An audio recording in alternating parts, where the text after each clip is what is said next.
Hey guys, welcome back to my channel. Rewind that. It's your girl Miss K. If this is your first time coming across my channel, welcome. Please be sure to subscribe if you like the vibe. Hit that notification bell so you know when I upload more videos like this one. All right, guys, we are going over the latest episode of The Shy. Sorry I was not with you last night at midnight, but I'm here kind of like an emergency live a little bit because I just don't have any other time to squeeze this in. So whoever shows up, shows up. If not, you're going to catch the replay, hopefully. Right. So we're talking about season 6, episode number 6, and that episode is called Boys to Men. So let's get into it, guys. All right, guys. So we're kind of like we're kind of like picking up where we left off, right? And that's where Keisha is. She's telling Emmett, why are you holding dirty money? Like she's confronting Emmett about the money the money situation, right? Now it turns out that she wants to be done with him because he brought dirty money into the house. And Emmett is saying, I'm holding the money for Duda, and the lifestyle that we have, it comes with a cost.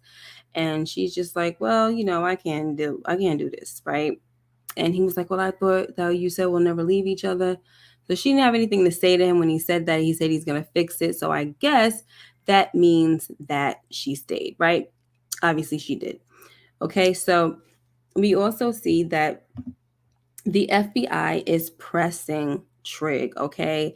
They're pressing Trig about a picture of him with Duda not too far away from where Q's body was found, all right? So this agent says, I don't think you're a killer, but I do believe you helped dump the body. And I'm like, wow, he is so on point right now, okay? All right, so Trig was silent. I mean, it was just straight silent. He was not talking. He didn't have anything to say at all. And so the guy was like, well, I guess you're more like Duda than we thought, right? I mean, than I thought. He was like, I guess you're more like Duda than I thought. So, later on we see Trig and Quincy, and they're talking to Fatima about the whole situation. And Fatima's like, why don't you just, cooperate with them? Because, you didn't delete anybody, right? And he was like, he didn't want to, it looked like he didn't want to say anything, but he exchanged glances with Quincy, and he wind up telling Fatima that he was involved in dumping the body. And she was like, what? Why didn't you tell me this and that? And Trig was like, what good would that have done? You know what I'm saying? It's not something that you're supposed to just go around telling people, okay? So anyway, you know, Fatima was saying that, you should tell the truth, okay? And Trig was saying, no, I think it's best for right now if I just be quiet, right? He also mentioned, like, I'm a street dude. You know what I'm saying? I may be wearing a suit, but I'm a street dude at the end of the day. You know what I'm saying? Like, y'all gotta remember, like, that's what trained my mind. Like, this whole politics stuff is new to me. So I'm more with the street code than I am with politician code, right? So he was like, if I tell the truth, and it could mess up our future. Like, think about us. And so I guess she was kind of like, all right with that. And we'll talk about another conversation that they had later on. So he was saying that if they knew something, he would have been in cuffs by now. So okay, and he's pretty much right about that, and he knows that as well. What's up, Oliver Spartan? Says Keisha Wild. She wanted all the stuff she got, realizing Emmett wanted out. Hmm. Let's see. All right, guys. So we're gonna move along. But I kind of just wanted to talk about this picture real quick of Trig in the back. Victor, aka Trig. For some reason, every time, you see Quincy, he's in front of it, but every time I saw it, it was giving me Nipsey Hussle vibes. I mean, I do know why. We see it's like those when Trig had the braids and he's got the beard and everything, the connected beard. So I'm just like, it's really giving me Nipsey Hussle, and I think Nipsey Hussle likes blue. But anyway, we're gonna just move on. Um, thank you, Support Gaming. How are you? Thank you for coming through. All right, guys. So next we have Emmett, who he goes to he goes to get his gun from his father, right? He goes get it back from Darnell. Darnell kind of hesitated. He didn't want to give it to him, but he gave it to him anyway and told him to be careful, right? So now he's in the mirror and he's trying to convince himself that he's not a punk, right? He's like, you ain't no B, you ain't no B, nobody's gonna mess with my family, blah, blah, blah. Meanwhile, he's over here shaking and stuff. And I'm just like, oh my gosh, Emmett, like, you might want to calm down. This is not your lane, okay? But anyway, so next, guys, we also see that the kids are lined up to take their pictures. Okay, they're taking their graduation pictures, and we hear that Lene is on punishment. So we know what happens in last week's episode. Lene got pulled over. I'm sorry, not Lene. Bakari got pulled over for speeding in a stolen car, and it's just like, why the heck is Lene being punished though? She just went out on a date with this dude. I mean, that was her prom date. That's her boyfriend. She was just going. I mean, did y'all give her permission to go hang out after hours with her boyfriend? So why was she on punishment again? Like, I don't know. I don't understand that part. But whatever. Okay. What's up, Marlon Easton? So I just that right there, I was like, okay, not understanding it. It's not like she went and stole the daggone car herself. Okay, whatever. All right, guys. So now we also get this scene where Duda beats up Bakari. Okay, because one of the cars, because of this, right, because of Bakari getting pulled over, and um he got pulled over, and he was a minor, because if he wasn't a minor, he would have went to jail, right? So he got pulled over, and also the car must have been taken or either returned back to the owner, okay? But it was lost to Duda. So he had an issue with that. So he beat the brakes off of Bakari, okay? So I'm glad that they didn't show Bakari getting beat the heck down. We just saw that one last fist, and Bakari on the floor, he knocked out. So I was glad that they didn't do too much with that scene, okay? But also in this scene, guys, we hear Nuck telling Duda that they can't find anywhere to clean the money, okay? Zay also says that he tried hitting up a few other businesses, but Pastor Jackson's sermon has them scared. Remember that whole sermon about, oh, we got to get the devil out of our city and all that crap? So a lot of people are listening to Pastor Jackson, and clearly they look up to him, right? They value what he has to say, and they value his advice, which is the reason why we saw a little later on, we saw Trig go to Pastor Jackson for some advice. Okay, this is a man who is respected in this city. Okay.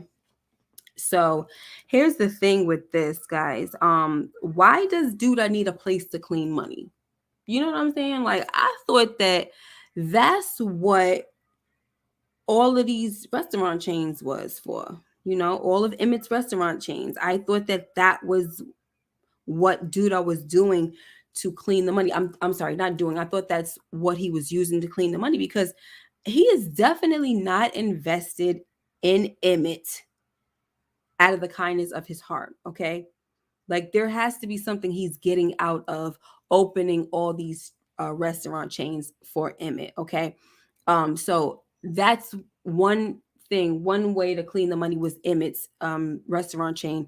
So the fact that they're having issues with finding a business to clean the freaking money, it makes no sense to me. Okay, and this also means that they're trying to strong arm other businesses into cleaning their money, instead of doing what a lot of drug dealers do on the shows that we watch, right? They make their own businesses, which Duda has the money to do that, make their own freaking businesses, open their own businesses, a chain of laundromats, a restaurant, grocery stores, whatever. Okay. Gus had the chicken, the chicken joint. Okay. Now, instead of doing it that way, opening up your own freaking restaurant and cleaning the money, Duda wants to go into other people's businesses and clean the money through their business. That just means that this guy has like a whole like bullying type of spirit, which really gets on my nerves about him. He's a freaking bully. It makes literally no sense to me. He should not need a place to clean his money. And I'm going to freaking leave it right there. Okay. Now, guys, let's get back to Bakari, who just got his behind beat down. Okay. Now, when Zay asked what they should do, he asked Duda, what should we do with Bakari? Duda was like, nothing, leave him there, he'll clean himself up, right? And so Nuck and Zay kind of like shared a look, they shared a glance, they looked at each other. And for me, it looked like they wasn't feeling what Duda did to Bakari. And, also the fact that they're not able to, go help the little homie and nothing like that. I don't know. Sometimes you really have to try to read these expressions from these characters, right? Especially when you don't know them that well. Like we don't know Nuck that much. Like we've just seen him in passing in all these seasons, and he's starting to have a little more of a role. We're starting to see him more often now, right? But we don't really know his character like that. So a lot of the expressions that he makes, we don't know what they mean. We don't know Zay. For sure, we don't know Zay, right? So we just kind of have to try to read between the lines and their facial expressions. But to me, it just didn't look like it sat well with them, And then for Zay, there was like a longer lasting impression, right? Like the camera stayed on him a little longer while he was like, I think he was either pushing the money down into the bag and trying to zip it up or something. He just looked bothered. So, and obviously, if Duda can do this to Bakari, of course they know that it can happen to them. It doesn't matter, right? And maybe Nuck has feel some type of way about it too, because we saw during that little what was that 420, that weed day, the weed celebration day, they probably are bonding a little bit. You know what I'm saying? So feeling some type of way. I don't know. I could be reaching. I don't know, guys. What's up, Tamika and Renee Hicks and Detroit Kings? He's a cartoon character. All right. All right. So next, guys, we have Pastor Jackson as a guest on Papa's pulpit. Okay. And it's a nice little session. They're having their father and son moments, and Papa is interviewing him and all that stuff, right? Papa's father, Pastor Jackson, he tells Papa that one of his greatest fears about being a father is not being there for Papa when he needs him. Okay. And we also see him give Papa the family watch that has been passed down from generations. And Papa is the fifth Jackson to receive it. All right. Now, Pastor Jackson also tells Papa that time is one thing that he can't get back. Okay. So the way they were going about this whole thing, just everything that had to do with Pastor Jackson, you knew that his time was coming to an end. Okay. I was trying to say, maybe it's not going to happen, because normally on shows or even in movies, when we hear a plan, we never see it actually being carried out. We mostly hear the plan get ruined, right? So I was thinking that maybe they was going to try to come to, get rid of Pastor Jackson, but make a mistake and somebody else gets it, but they did it, and it made it too predictable, to be honest with you. And I felt nothing, because it was just so predictable. And not to say that I'm happy about what happened, but we'll get there when we get there, okay? But it was just too predictable for me. Okay. So let's see what else we're gonna talk about.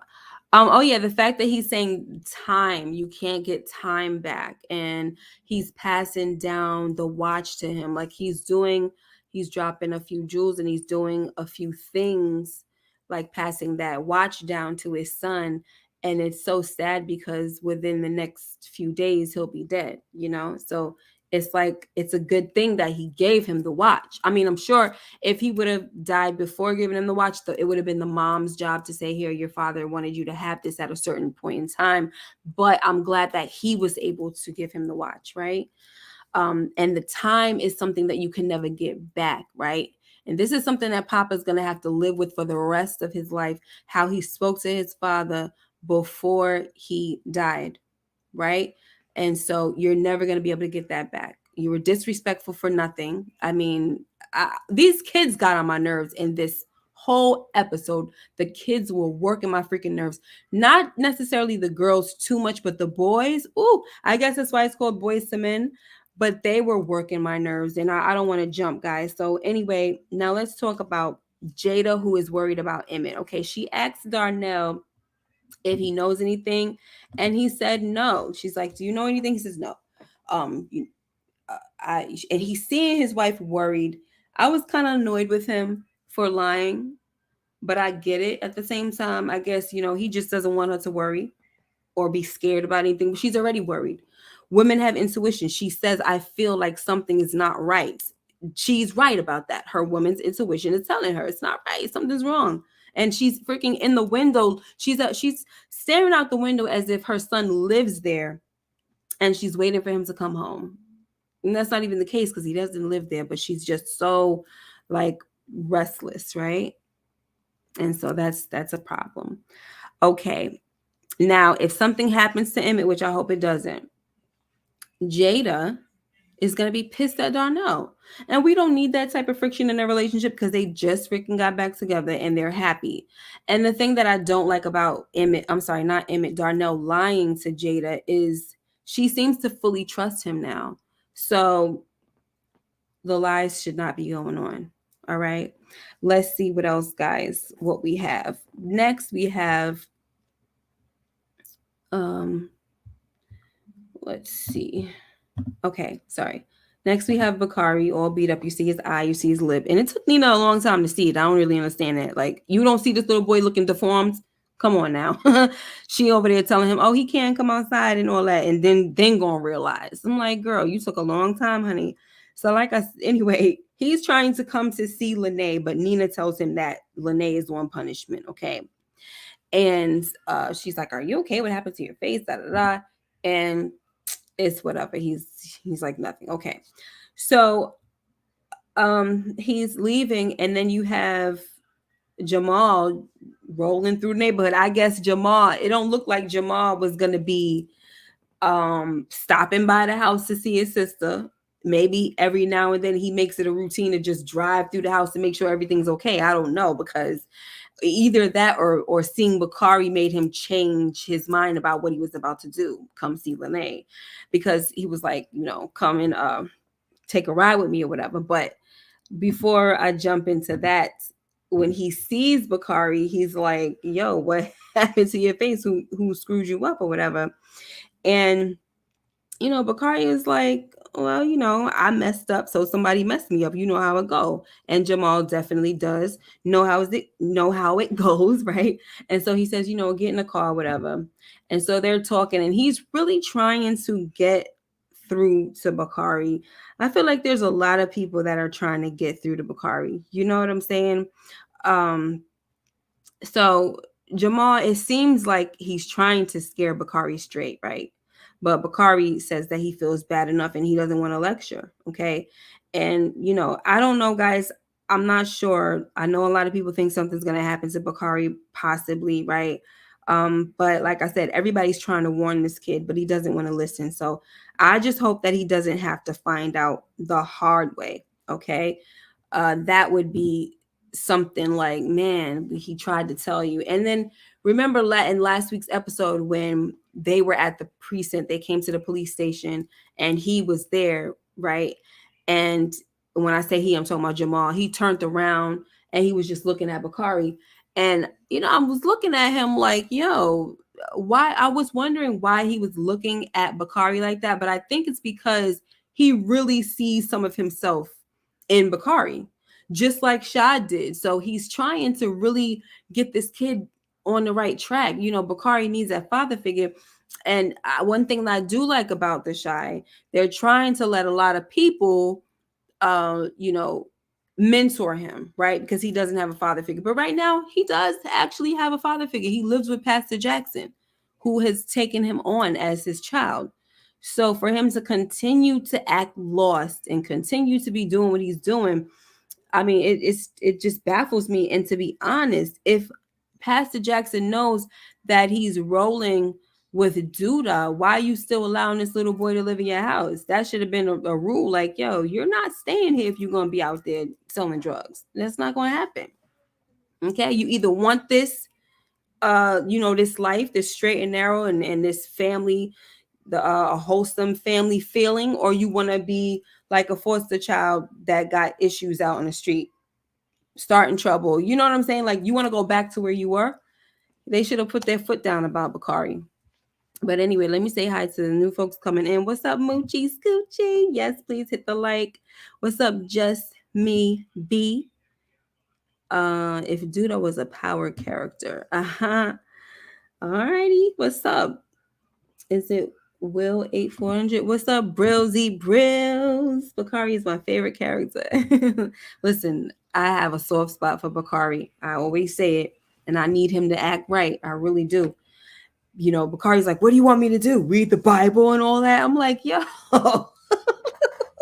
little boy, you see that you're not in a good position. You're not in a good space. Okay. Anyway, so let's move on. Oh, we also see that Bakari has a sister, guys, and I wasn't happy about this because you know what? I think I need to turn up my light. Hold on, guys.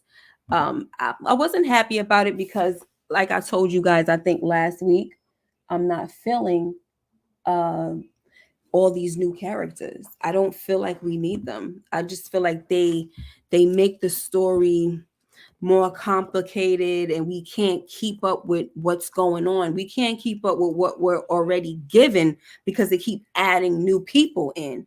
And it's just like, what the heck is going on here? This is so annoying. Ugh, what's up, you queen? So I think I said all I have to say about that, y'all. All right, so now we got Trig who goes to see Pastor Jackson for some, he's asking for some advice. And Pastor Jackson was like, I can't really give you no advice like that, but I can pray for you. He encourages him and everything. And then Pastor Jackson, he tells Trig that, we're both out here wanting the best and trying to do the best for our city. We're trying to do the right thing for our city. Okay. I plan on doing it through prayer and you plan on doing it through politics. Okay. Prayer and politics, right?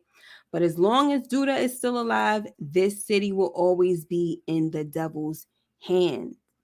Somebody has to do something. Okay. And Trig was like, I know. He says, I know, right? Just in an understanding way. Okay. And I'm going to tell you this, guys. If that wasn't the most sophisticated ordering of a hit, I don't know what is. Okay. Because I don't know what y'all thought, but my man Pastor Jackson ordered a hit. All right. Because how is it that you just gonna say as long as this man is alive? Like, you could have said something else. You could have said Duda has to be stopped, or we can't keep having this man, in our city or taking over our city. He got to the point. Okay. And he said, as long as he's alive, like, forget about trying to chase him out. He could have said, we need to get together and chase this man out of our city. He said, as long as he's alive. And he knows that he knows who he's talking to, y'all. He knows he's talking to somebody, an ex-street dude. All right. And so I feel like, let's make no mistake about it. Pastor Jackson ordered a hit on Duda.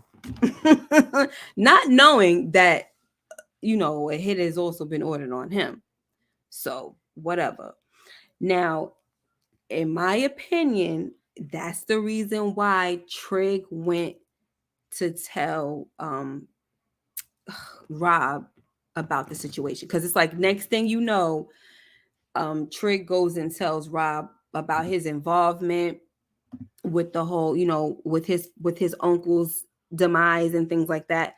Of course, he didn't have nothing to do with it, but he did help to dump the body. Okay. And he explains it pretty well and just letting it be known, like, this is what happened. Like, I didn't know that there was a body in the car. Like, I just heard some noise and we pulled over and yada yada. So, Rob is saying, well, did you was he still alive? And Trig was like, yeah, he was kind of like gasping for a little air or whatever. But then Duda hit him 3 more times. Okay. So this is what happened. So Rob says, why you just now telling me this?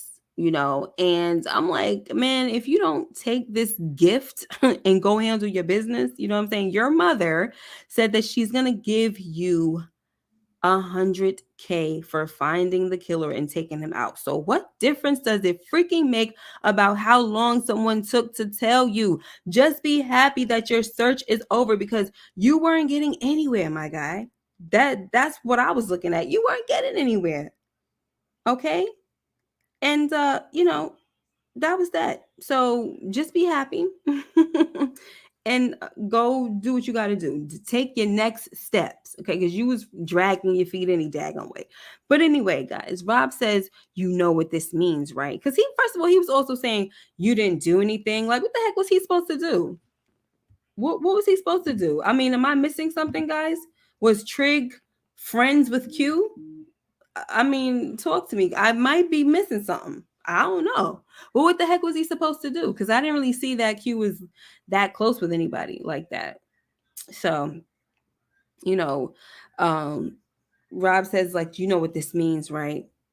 And Trig nods his head. And all I'm thinking is, I hope it means that you're gonna go handle your business with Duda and take him out. That's what the heck I hope it means. All right. So now let's move on to this scene that was a little bit comical to me, guys. All right. We got Emmett pulling a strap out on Duda. Okay. Now he asks to buy him out. Okay. So Duda says, pay me my money and we'll talk. So Emmett says, no.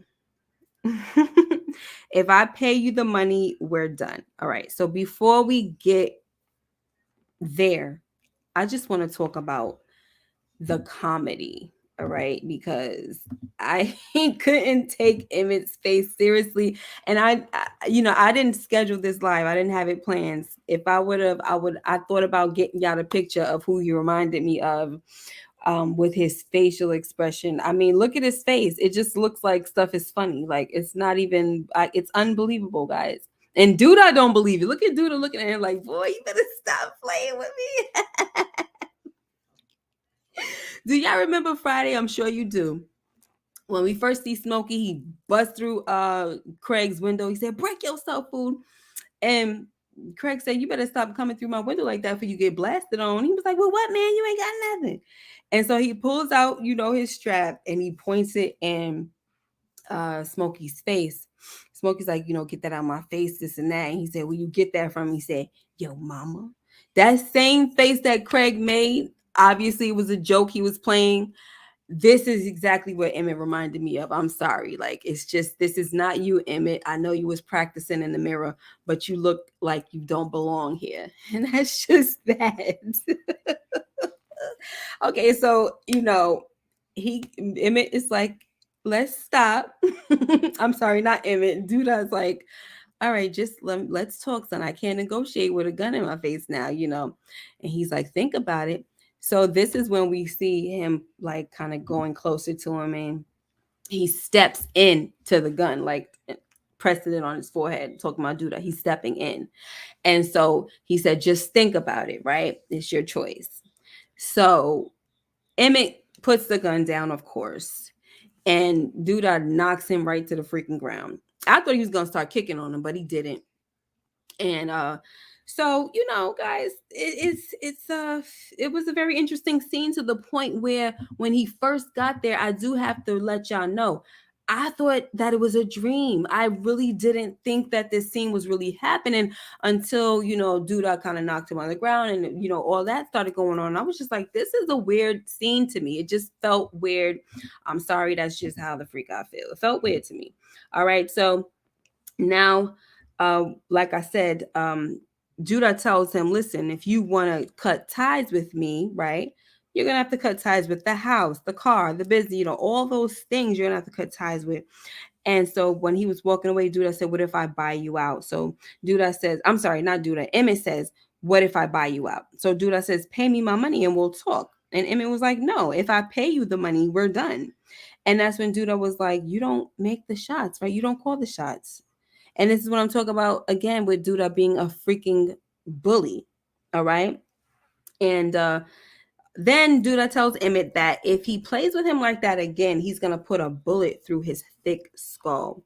And I actually like this part because this was a little more believable to me when Emmett tells Duda, he said, if you kill me, this whole city will be on your A.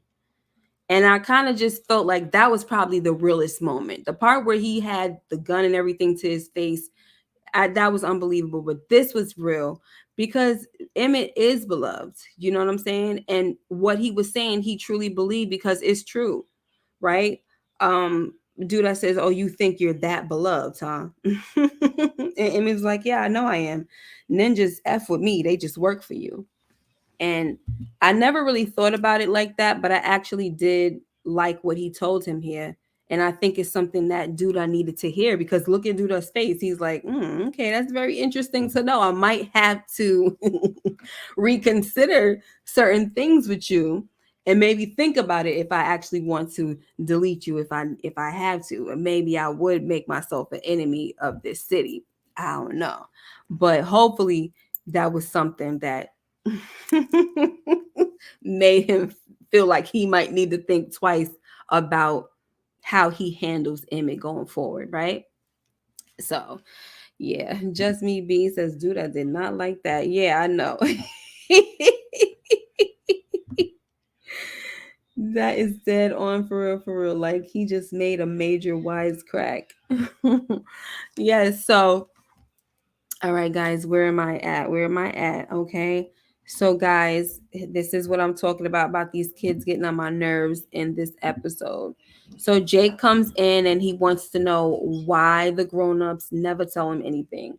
And I'm just like, boy, if you don't go freaking sit down, right? Like, what is knowing grown folks' business gonna benefit you? How is it gonna benefit you and how is it gonna benefit them? You know what I'm saying? It's not like you can help, right? And he's like, oh, I'm and he's like, oh, I run my own business and all of this stuff. And Trig is like, man, out of my house. Because Trig was trying to let it be known, like, you are not grown, bro. You're not freaking grown. Everything that Trig was saying, I was like, yes, thank you for saying that. Okay.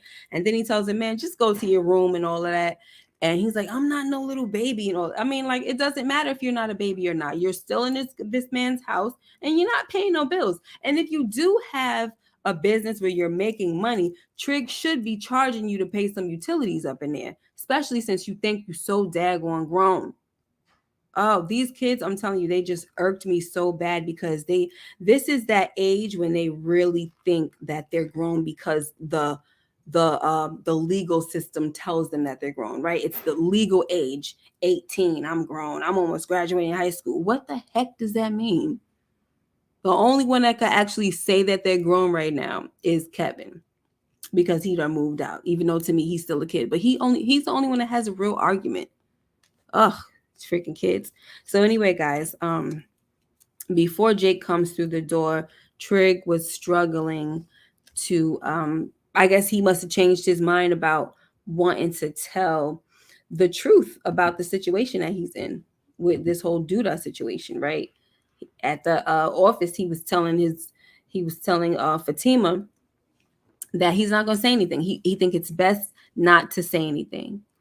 But then he starts saying, I don't know. I think I should tell the truth about what I know and blah, blah, blah. I think I should tell him what I know. Right. And so Fatima was like, I want you to be an honest man. But if that means losing everything we built, then I don't know if that's worth it. And when she said that, guys, I was hella confused. Like, what are you talking about? Everything that y'all build. Girl, you just got here. What you build with him? I mean, I can't stand when they do this on this show. Like, they be acting like we wasn't watching all this time. How they just throw in these lines and try to make it seem like folks been here. Imani was here before you. If anybody was building something with Trig, it was her. She's gone now. You just came and you moved in with him. Now you're over here talking about, oh, if it's gonna mess up everything we built, then I don't want to chance it or whatever she said. I don't want to rant, guys. It's just annoying. So, guys, let's just freaking move on. What are you talking about? What did you build? I'd like to know. Okay. I don't think I'm up to that part yet. So we have Dre, who really wants to stay friends with Monica, right? But Nina ain't feeling it, and I don't blame her. Like, you want to be friends with your ex? Like, what for? And they're trying to paint this narrative that uh, that's what lesbians do. Like, lesbians are the only ones who could stay friends with their exes. Like, that's a lesbian thing, and I'm just like, that sounds stupid. So you trying to say heterosexuals don't know how to just be friends with their exes? Really? That's what we're doing right now? Like, just stop. Okay? Just stop. Um so, but that's what Drake kept saying. She was like, it's a lesbian thing. It's a lesbian thing. And then when she was explaining that to her friends, Jada and Tiff. I mean, not Tiff, what's her name? Tracy, Jada and Tracy. And then she was explaining it to Monica, and she was saying, my wife came into my queerness at her older age, later on in life. So she doesn't really understand certain things, right? Whatever. I don't understand that, guys. Whatever. Okay, so the point is, she wants to be respectful, Dre. She wants to be respectful and not do too much and get too close or involved with Monica, right? But she was trying to convince Dre, not Dre, what is her name? She was trying to convince Nina that they should hang out together. Okay, like, we should hang out and all that. And Nina was like, no, like, why is this so important to you? And that's when we hear her say, I don't have any lesbian friends. That's what Dre was saying. So I guess Dre, she's in a world where she needs to have someone that shares her common ground. Okay. And of course, everyone needs that. We need somebody that we could share the common ground with. And, Dre, she's always somebody that gives people all this advice, this and the third. And so she needs something as well. Right. But I'm not feeling the situation, especially because when Tracy asked her if she had feelings for Monica, Dre was like, no. And then she was like, I don't know. So once you say I don't know, like, if it's not a for sure no, then you don't need to be friends with this girl. Like, cut it, cut it off, cut it loose. Like, come on now. All right, so now let's talk about Rob and his mom. Okay, so Rob finally goes to tell his mother that Duda knows. I'm sorry, not Duda. That he knows who killed his uncle Q, and she said, "You know what to do." And he says, "It's not that easy with somebody like Duda, right? And I don't do this stuff every day." And Alicia says, "Well, I do." And I was like, "Well, what exactly do you do, Alicia? Because I didn't know you was into this life, you know? What is your line of business, hun?" And if that's the case, you can pay for some professional hitters instead of leaving this to your son, who you don't really have the confidence. You don't feel like he can take care of it himself. So why are you trying to put him up to it? You know what I'm saying? You know who it is now. He got that information for you. You should still give him the money. Give him the 50,000, not the 100,000. Give him the 50,000 and somebody else 50,000 for taking Duda out, because you already said you already signed up for 100K, right? And so that's all I'm saying. If you say that you do things like this every day, then go do what you do, because this is your brother and this is who you care about. Like, I mean, and not to say that Rob didn't care, but I mean, come on. This doesn't make any sense to me that this lady is all like, we're finding out that she's pretty much a freaking gangster. Like, why let your son, why put him through that? Go handle it. Anyway, okay, she tells Rob to get some help with the job. And after what happened to Pastor Jackson, guys, I don't think he's going to have a hard time finding any help. All right. I think Pastor Jackson's death is the thing that's going to bring the community together to take Duda out. In fact, I do want to say, and I forgot to say, that I feel like what Emmett said in that scene with Duda, he said, if you delete me, this whole city will be on your A. I felt like that was some type of foreshadowing, because I keep on saying, regardless who it is in the casket, this, that, and the third, right? I mean, some people will probably say that, oh, it's obvious now that it's Pastor Jackson, but it's only episode 6. There's probably more bodies coming, guys. Okay? But maybe that is Pastor Jackson. We'll just say that for now. But it's episode 6. It's probably more bodies. Anyway, what's up, Vacay JTV? Thank you so much. Appreciate you for coming through. What's up, LSW and Sender One? So, yeah, Sender One said yes, that applied to the pastor too. They will ride. Yeah. So I feel like that was some type of foreshadowing that Emmett was saying that the community is gonna come together for somebody. They're gonna touch Duda is gonna. That means that Duda is gonna touch the wrong person, and the community is gonna come out against this dude. The whole city about to be on Duda's behind, guys. And so, Emmett saying that, like I said, it wasn't, he may have been saying it for myself, and it could have possibly been true that if something did happen to him, everybody's going to ride out for him. But the foreshadowing, I think, was probably for the pastor. All right. Well, we shall see what's going to happen, guys. Okay. Because it's sometimes it be a little hard to predict, but Pastor Jackson dying was not hard to predict. All right. So let's go to Kev. Cinder One says when you look at it, there was foreshadowing for a lot of them. Yeah. Okay, so let's see. Right, him and Rob weren't that close, so why he don't really care like that to be you trying to send him over.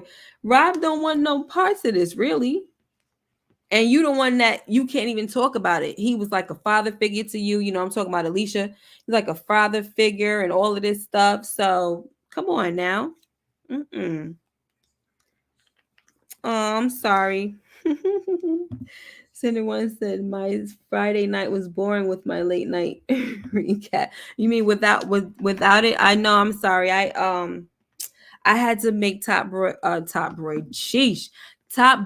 a priority because I didn't want to run into any spoilers. I was very afraid that I would run into spoilers, so I had to finish that, and then I was doing like a few videos like right after each episode. So guys, I'm sorry about that, but this is why I came tonight, because I was like, I don't want to lose that momentum. And so who shows up? So thank you guys so much for showing up. Right. Okay. So, now, yeah, like I said, she's the one that, you know, she's got tears in her eyes. Q was like a father figure, this, that, and the third. He's the reason why you were able to grow up the way you did, and blah, blah, blah. She's the one that really cares. So she's the one that needs to put in the work. He found out for you, and that's that. Like, come on now. It's just stupidness. Okay. So now, guys, let's move on. So Kev tells his parents that he's moving to LA, and he gets 2 different reactions. Okay. Now you got Dre, who's very, very, very excited. Like, oh, Kat, that's wonderful. That's what's up. Da da da. And what is the mom's name? Nina. She was not happy about this. Like, how long did you know this? And this and that. He was like, I just found out a few days ago. She said, you were sitting on this for a few days. He was like, Ma, I had to figure out if I wanted to go or not. You know, but honestly, when you have this type of opportunity and you are thinking about it, you still kind of go run it by your parents or something, right? Because it's a very big move, you know?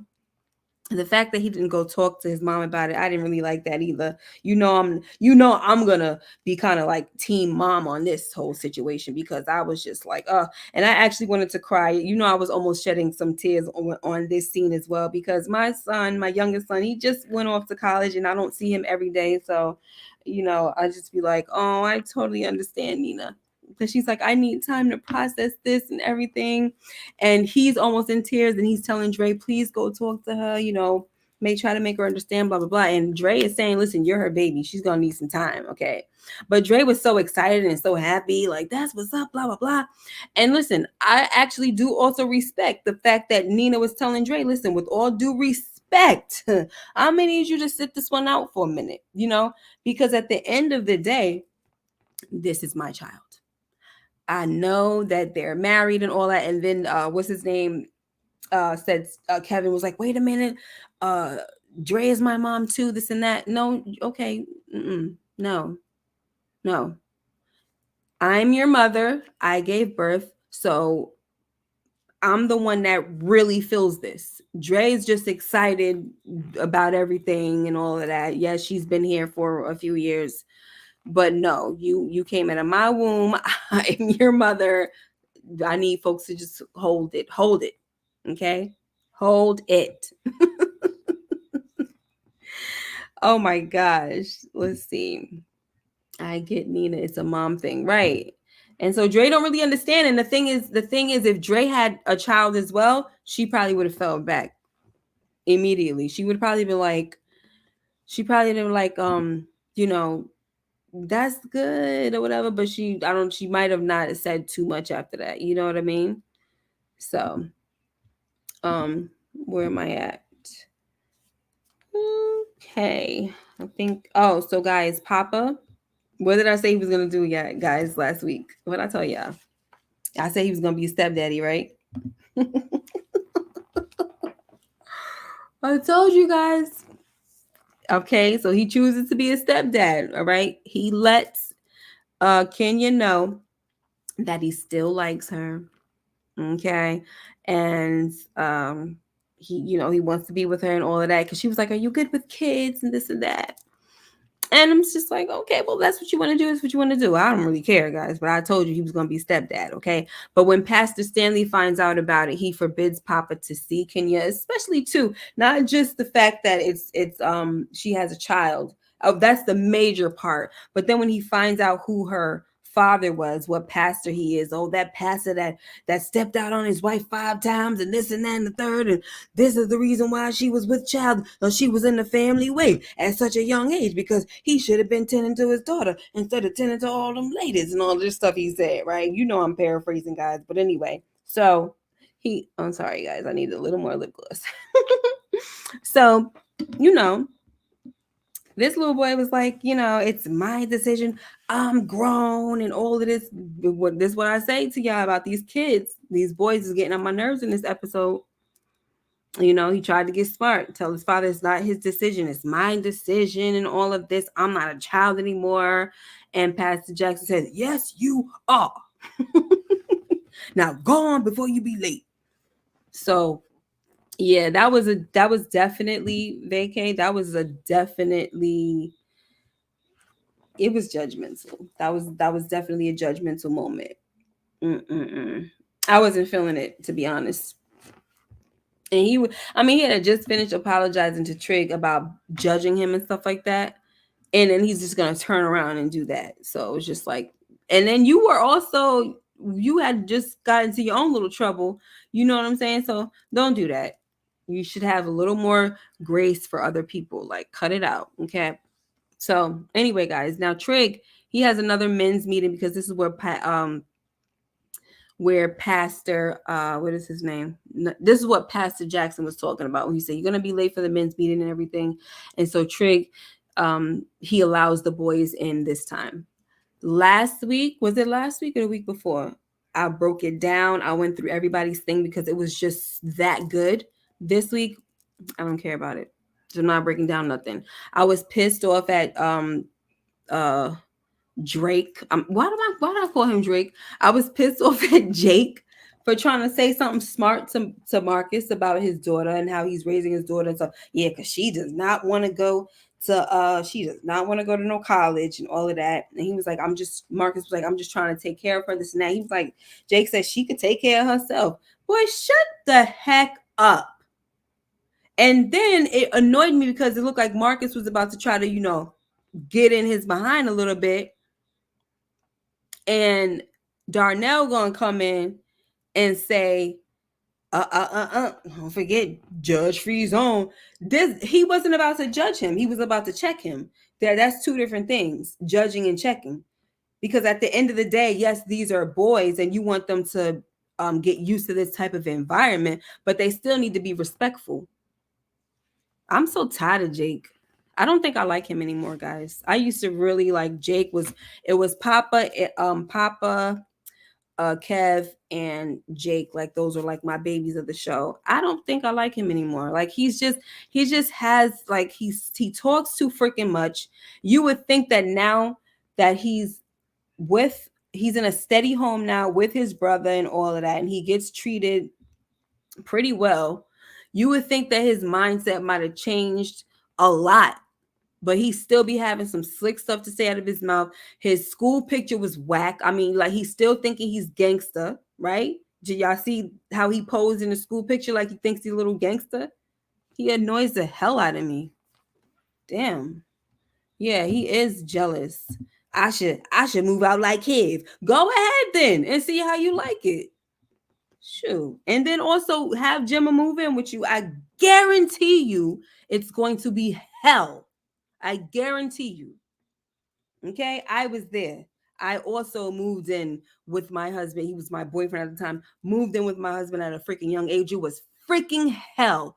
It kills the honeymoon stage. Boom. I'm telling you, it kills it. It's the worst thing you could ever do. Stay boyfriend and girlfriend under your parents' roof, because this way, y'all still can get to know each other. This and that. Y'all start, trying to do the adult thing. Oh, it's stressful as hell. Okay, stressful. My heart will tell you it's stressful. I had bradycardia. That's a slow heart rate at 21 years old. I was in a hospital for 4 days. They didn't even know what the hell was wrong with me. Do you do drugs? This, that, and the third. They didn't know nothing. They couldn't tell me why. It's stress. That's why y'all can't. That's why y'all don't know. Stress in a situation at a young age that I shouldn't have been. But I'm still married though, right, guys? That's almost gonna be done too. About to be done with that as well. Let's see. I have done that 18, 25. Yep. It ain't good. It ain't good. So let them move out. Go on. Think you got this? Go ahead and see if you got it. All right. Oh, she could take care of herself. Boy, shut your freaking behind up. Let the boys have, you know what it is? Let the boys have their own little session without the men. You know what I'm saying? And just have somebody kind of overseeing that session. Because if you don't know how to have respect to your elders, y'all need to be here. That's just how I feel about that. All right. So, guys, the kids, they freaking graduate. This is awesome. It's wonderful. But I'm trying to figure out what the heck Duda is doing at the graduation. Okay, well, yeah, maybe you'll say, oh, it's Jake. Jake is still like a son to him. Okay, when was the last time he checked on Jake? But he's there also because he wants to tell he wants to talk to Bakari. Okay, he tells Bakari that he needs to have a word with him, but Trig and Shad, they wasn't having it. They was like, you won't be having a word with him without us present, so fall back. Right? And he's like, oh, he doesn't need a chaperone. And Shad was like, well, he got two of them, so what? Okay, I was loving this scene because people need to stand up to this freaking guy, and Bakari needs to stop acting like he doesn't have men in his life that care about him. Look at Bakari, freaking got his head down like that. Because you sitting there acting like you walking around acting like you don't got people that care for you. It's pissing me off. Yeah, I was wondering that too. Like, why the heck Bakari didn't graduate? He went to the prom, but then it was probably that he was just a date, because out here where my kids are, they can take somebody that they can take a prom date that's not that they don't go to the school, right? They're not a student at the school. Okay. So I figured, okay, well, maybe that's what it is, right? Yeah, I agree, Vacay. Bakari, he's still adjusting. It's taking some time, right? So I just really wish he would see it. I wish he would see how people care about him. And also Gemma also wasn't up there, but we know she's graduated, but she also goes to another school. So that's why she was in the audience and all of that stuff. Let me see. I was thinking the same thing. Little dudes need to meet separately, join the elders too, and show respect. You're right. Checking and judging, two different things. Yes, yes, yes, ma'am. Okay. Cinder says, I hate when Bakari holds his head down. Yeah. Confidence thing probably too. And that's why Pastor Jackson was telling him, like, when you go meet Lene's brother, make sure you have, your head up, you look him in the eye and stuff like that, because he probably wouldn't have if Pastor Jackson did tell him to do that. So and also he's afraid. This isn't there's people that when they read body language, they talk about having your head down. It shows that you're intimidated too. So that's probably another thing. Like, he's intimidated. So that's why he has his head down. All right. And VKJ says most of his life he didn't have a father figure. Right. No father figure. Yes, indeed. But I love that Trig and Shad were like, nope, we're not having that. And Shad was just staring him down. Did y'all notice that? How Shad was staring him down like, and what? Like, he was like, I'm not having this. But I'm still holding your tools, okay? I'm still holding your artillery, but I'm not having this. All right. So then also, like in this scene, we also see as he has to walk away, right? Duda has to walk away.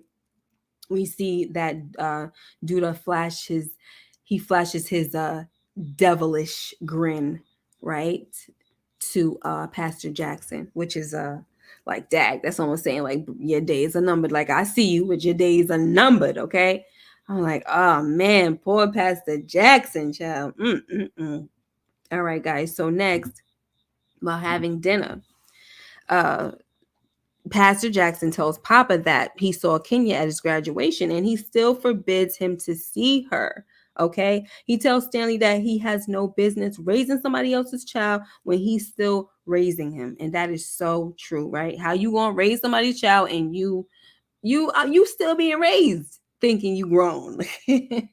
Now Papa says I'm out, okay, because he was not trying to hear it. He's like, I'm not a kid, the same thing.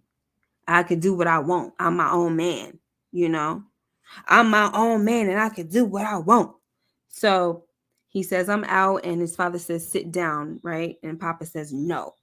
So, Pastor Jackson tells Papa that if he leaves, he can't come back. All right. And like I said, guys, Papa really got on my nerves this episode because there was a lot of just bucking up at his dad.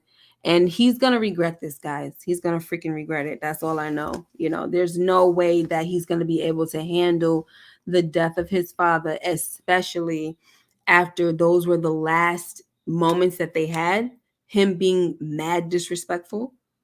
Like, it's not gonna work. It's just, I don't know what this is gonna do for Papa. I don't know if he's gonna continue to maintain that innocence about him, or I wouldn't really say that Papa has so much innocence about him because he got a way about him.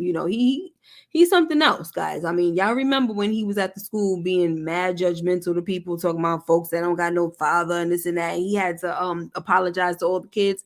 He's something else. He's a bit judgmental as well.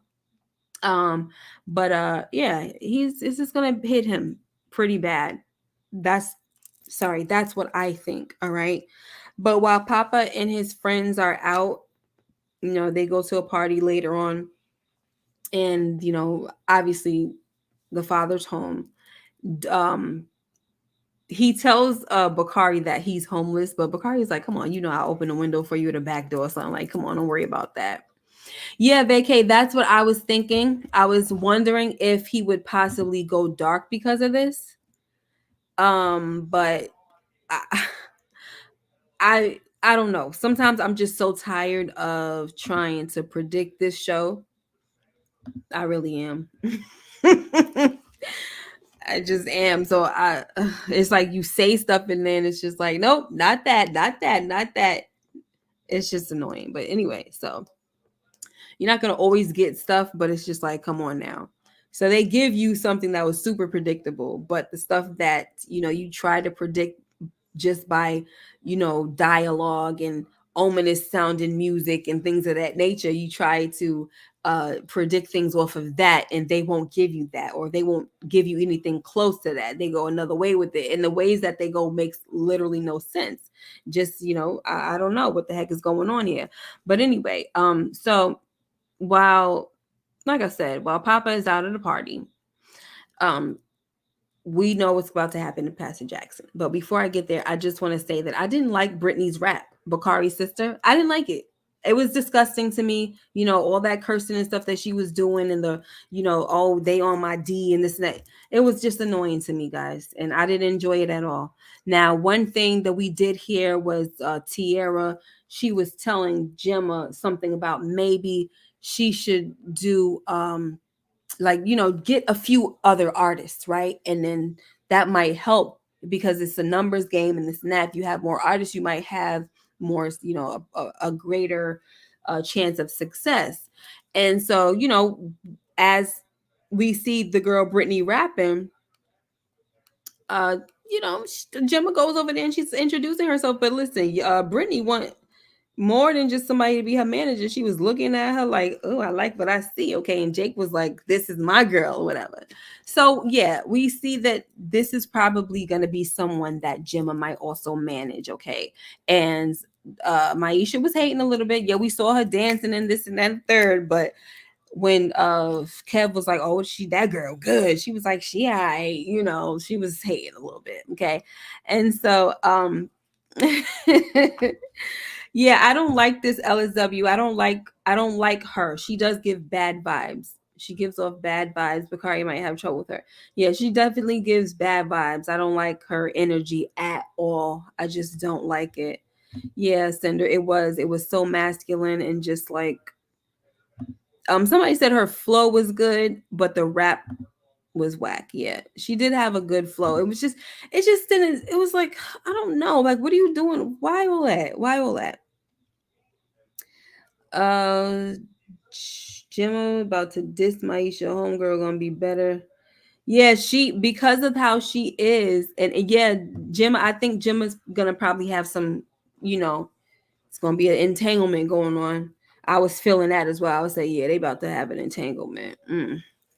So, where are we at now? Because okay. So yeah, another thing that I wanted to say real quick before we get into Papa's father situation. Tiara is still in the house. Every time we turn around, when we see Tiara, she's at Marcus's house. Did she move in, guys? That's what I want to know. That's all I'm gonna say, and I'm gonna leave it alone. And they're like best friends now. Gemma and what's her name? Gemma and Tiara. And guess what? If Gemma starts she's gonna be bisexual. Guess what?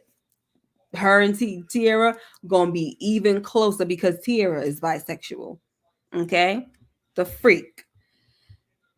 They about to be best friends, baby. All right, so here's the scene, guys. All right. Bakari is I'm sorry, not Bakari. So while they're at the party, someone comes into the house while Pastor Jackson is praying and kind of in tears and crying. And the crazy thing about it is he's asking God to protect his son. And that's when somebody comes behind him and they delete him by strangulation, right? They strangulation. I'm sorry, I don't know why I was struggling with that one. Most likely it was Nuck, guys. We didn't see who it was because he was all in black and this and that. And when I looked at his body, I did rewind it a few times. I looked at his body and I'm like, that doesn't really look like he looked like he might have been a little shorter than Nuck. So I said, is it Zay? But then I saw the arms. The arms were a little thicker, and I know Zay is mad skinny. And Nuck is, he's a bigger guy. But yeah, Cinder, it did look like a smaller body. So I mean, I don't know, guys, because like I said, the arms when I rewound, when I rewinded it, the arms looked a little thicker, like muscular. But I don't know, you know. But that height and the legs, I'm like, was that Nuck or was that Zay? But we know that the job was given to Nuck, though, right? If it winds up being Zay, why was it Zay? Did Nuck say, I don't want to do it? You know what I'm saying? If it winds up being Zay, I would love to hear the conversation. I would love to hear why it was Zay instead of Nuck. And then I would hope that they would answer. Okay. Just Me B says it was totally Zay. Nuck has more muscle. Okay. Yeah, I was really like wondering who the freak it was. All right, guys. So yeah, he was praying for his son's safety. And that's that. So I don't know. I'm gonna be honest. It was very sad, but I didn't really feel much with this. I didn't. And I don't know if it was because it was so predictable or because they did it through strangulation. You know what I'm saying? So, and it wasn't like they really dragged it out because, like, they'll have some death scenes that are just like, oh my gosh, I can't take it. You know what I'm saying? But it wasn't really like that. And I don't know if they were trying to make it be really sad for us with the gospel song and everything, but I don't know. It just didn't hit me like that. And it's not to say that I'm happy, because I'm definitely not happy about them taking away this character who is one of the characters that has pretty much had a moral compass in the show and stuff like that. You know what I mean? And also um, a good community figure. You know what I'm saying? So it's like, who do we have now? So we got Trig, right? That's who we have. We need somebody in the pulpit as well, and not Poppa, because Poppa still need to cleanse himself from being judgmental. You know what I'm saying? Exactly, Lil Rock. How are you? Thanks for coming. Hey, Tamika. Yep. Positive black male role model gone. And I did think of you when this happened to him. And I was like, yeah, Little Rock said he stopped watching it because he feels like the Shy gets rid of all the good positive role models, right? And they keep the trash dudes around. Tamika says a person looked taller to me though. Well, when he stood up, did he stand up? Because if you look on this picture right here, he just doesn't seem tall. I don't know. Sometimes things just look weird, right? Yeah, another father dead. So we just gonna keep screwing up these homes, aren't we? I feel Duda was warned to lay low for a reason by Rosin for a reason. He's going to draw attention to himself. Let's see. I wasn't sad. I thought this was whack. It wasn't personal. Takeout took away the emotion of deleting him. Needed more gruesome to set it off. Yeah. I'm glad though that it wasn't gruesome, but I didn't feel anything, guys. I really didn't. And I feel bad for saying that. But it doesn't mean that I didn't like Pastor Jackson. I did. I enjoyed seeing him on the screen. I enjoyed, seeing his interactions with Papa and stuff like that. But I just didn't feel anything. I was like, I didn't feel nothing. And I told y'all, I said they're gonna delete somebody that we're probably not even gonna really feel no type of way about. Everybody's like, so scared. Oh, I think it's gonna be Papa, Bakari, da da da. I just is like, I don't think it's gonna be somebody we really care about like that. Now, mind you, once again, before I get the heck up out of here, because I do need to go to bed now, child. It is only episode 6. Which means more bodies might be a coming. Now, I'm hoping so bad that Duda is the main one, the main character that is going to go. Like, please, let's stop playing. Stop playing with this. Duda is played out, y'all. I'm done with him. I'm done with him. Okay, hey, pretty girl. So Renee says, I didn't feel anything either. I don't feel bad now. Yeah, he doesn't feel bad, but I feel bad for not feeling bad. I feel bad though for not feeling bad. I'm so sorry, guys. Cinder One says Duda will be the next one, and Just Me B says, I hope Duda get deleted. Me too. Oh my gosh. I wish that us as a community, everybody in the chat, all 29 of y'all plus me, which is 30, right? I wish we can all jump Duda. I wish we can all take him down together. Because I can't with him anymore. That's a good question.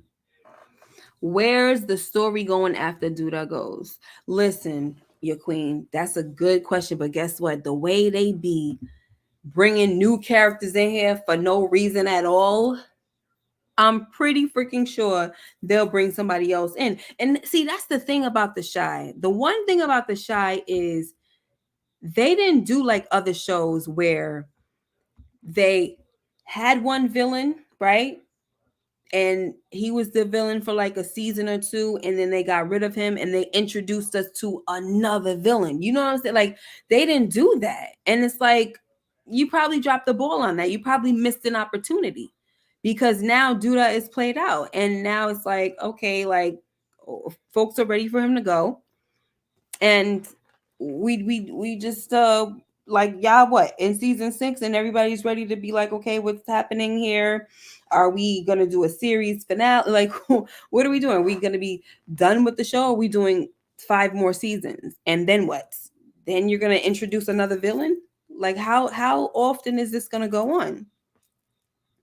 You gotta keep new villains coming. They're supposed to be, kind of like a revolving door going on. Okay, we get rid of that one. Now there's a new, a new threat in town. Somebody new is here, and blah blah blah. I don't know. It's going to get canceled, I think. I don't know, y'all. I don't think it's gonna get canceled, The Shy.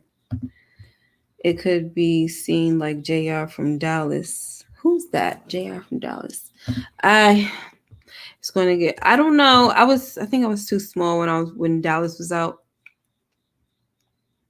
And how it will go after Kev leaves too. That's why I didn't want him to go to LA. Yeah, I know. That's another thing.